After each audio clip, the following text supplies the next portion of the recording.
my pleasure, on behalf of the members, the staff, the directors, and the officers of the Gwinnett Chamber, to present you with this token of our appreciation for your tremendous year of service to the Chamber.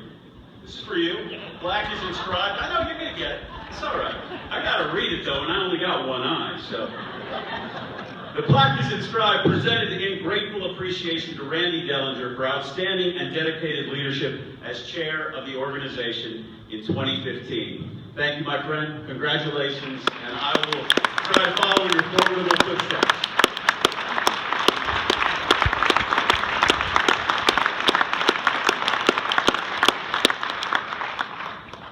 Thank you, sir. I love the fact that at the bottom of this script, it just says, 2016 Chairman remarks. They have no earthly idea what I'm going to do. Well, you could have been anywhere you wanted to be tonight, but you decided to be here at the 68th Annual Chamber of Commerce Annual Dinner to support your community and to celebrate with us. So thank you. Thank you very much for being here. Before I begin, I want to thank a few people without whom I would not be here. I want to thank Bill McCargo, who in 2007 appointed me as one of his board appointees, so I thank him very much for that. Bill McCargo, without your... I appreciate your friendship and support over all these years. It has been absolutely outstanding. Thank you so much. To Dan Kaufman, the absolutely amazing team at the Chamber, the staff, and the board of directors of the Gwinnett Chamber of Commerce, thank you for this opportunity. And I really want to thank the staff of mine at the Aurora Theatre, because without them always having my back, I would not have the time to make this commitment. It would not be possible. So thank you guys so much, table 53.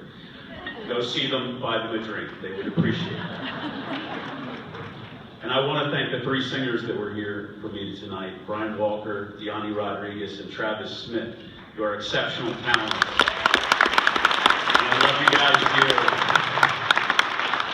And of course, to the love of my life and my partner in everything, Ann Carol Pence, who every single day, I'll just put it this way, she pushes me to do better and to be better. She is both the smart one and the pretty one. And she should probably be standing here today because she would make an incredible chair. So typically at this point in the evening, the chairman would go over, because he was chair of Partnership Gwinnett, so he would go over those accomplishments. So that would be typical. I am anything but typical. And I am a very different choice for chamber. I admit that. I honestly, I'm more than likely the only chamber chair with only one working eye. It's true. And I know I'm the first Latino and the first arts professional to ever chair this chamber.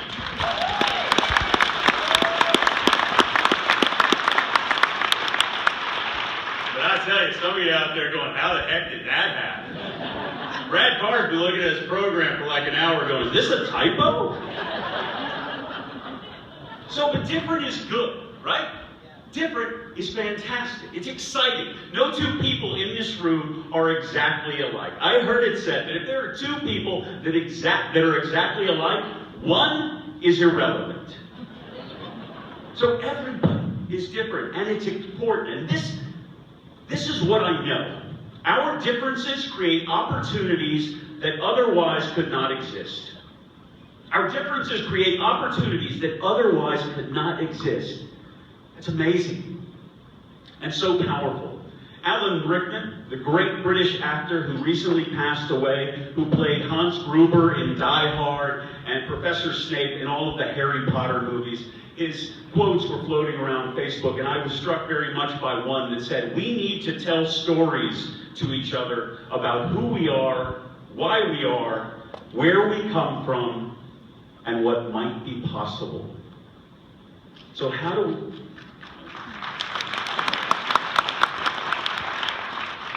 So here's my story.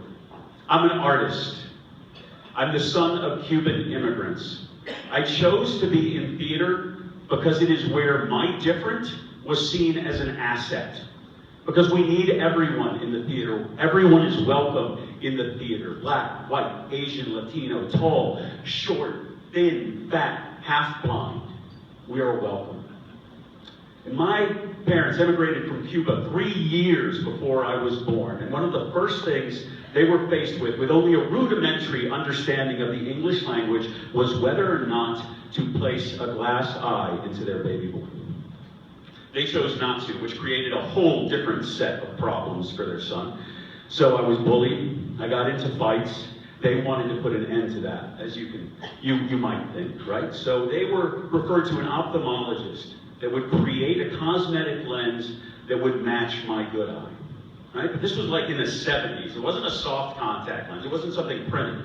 It was a hard plastic shell, molded to fit exactly in my eye, and then meticulously hand-painted to match my good eye. Little tiny red threads were inlaid into the plastic for the little veins, right? It was a thing of beauty, a work of art, an absolute masterpiece.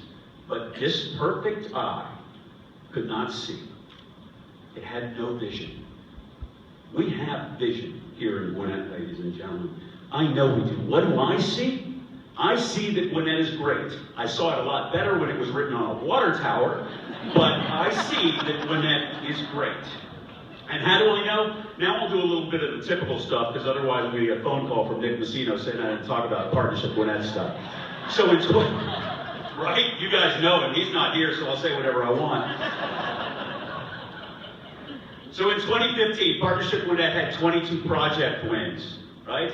They facilitated 22 project wins that resulted in over 2,100 direct jobs, over 1,300 indirect jobs, and 748 induced jobs over 5 target areas. Their efforts helped to create $206 million in capital investment.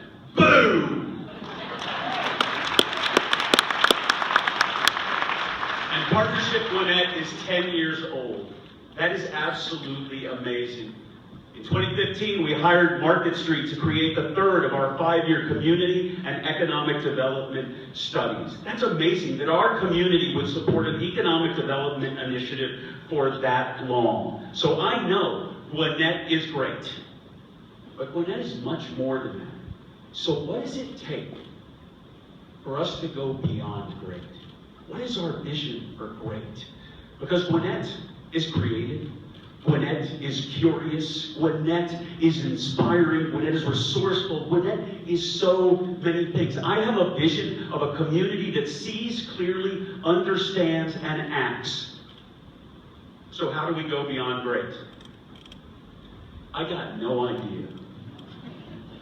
And that's okay. That's absolutely okay.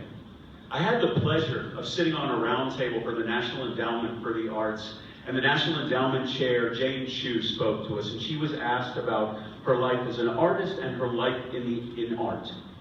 And she said, "Art allows me the opportunity to stand in the middle of ambiguity and see it as a challenge and not a fear." To stand in the middle of ambiguity and see it as a challenge and not a fear. Mind blown. That is what I do every day as a producer. That is what we do every day at the Aurora Theatre. We surround ourselves with diverse and amazing talent and try to find the path forward. Our success has been because of our engagement with our patrons, our sponsors, our artists, our donors, our community, so that we could find in those diverse voices a path forward. So a friend of mine, Dan Thurman, he puts it like this. He says, you know what the Aurora does? The Aurora accomplishes the impossible over and over again. And so do you. Those are everybody in their industry, in the organization. You get up every morning, you accomplish the impossible over and over again. A few years back, we produced a musical, Clyde and Bonnie, a folk tale. Many of you may have seen it. It was a brand new musical. And we had an artistic team come down, a Broadway director, a Broadway choreographer, and a world-class writing team that came down to produce this show with us at the Aurora.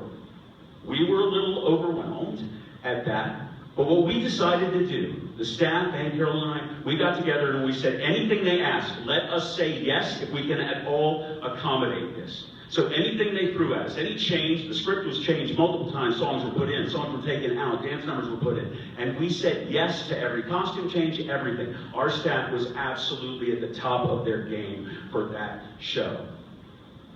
But we didn't have a closing number. We had no closing number, no finale for this big Broadway-style show. And we have a mantra at the Aurora. Big ending, big applause. Small ending, no applause. Well, we needed a big ending, and we needed it fast, because opening night was fast approaching. We sat around the table, and we talked about it for hours. We tried to figure out what we were going to do. How were we going to do it? Was there any of the old material we could use? And the director finally said, I've got it. After, spoiler alert, Bonnie and Clyde are riddled to death with bullets, we'll clear the stage. We'll bring back the entire ensemble. All the women dressed as Bonnies. All the men dressed as Clydes. Tap dancing. I did say it was a comedy, right? So that was great. This was fantastic. That's a genius idea. But now I needed 10 more costumes that exactly matched Bonnies. And I needed 10 new costumes that matched Clydes.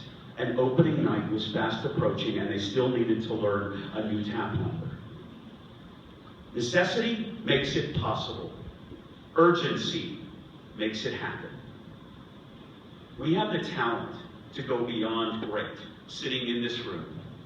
You're the ones that are going to make it happen. You're the ones that I will rely on over the course of this year to help us find the path forward out of ambiguity, out of whatever issues face our community. You want to be in the room where it happens. You want to make a difference. You have a vision and passion. You are present and engaged. You paid to be here.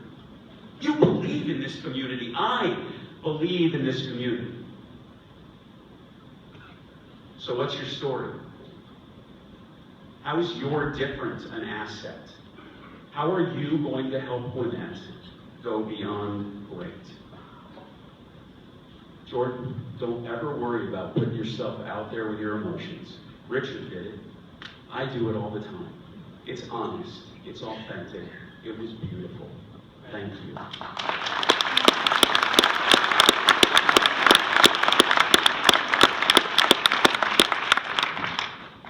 Gwinnett is my home. Gwinnett is our home. And Gwinnett is our responsibility. In a musical, the actors break into song when the emotion of the moment can no longer be conveyed through words. I have reached that moment. Ladies and gentlemen, Travis Smith.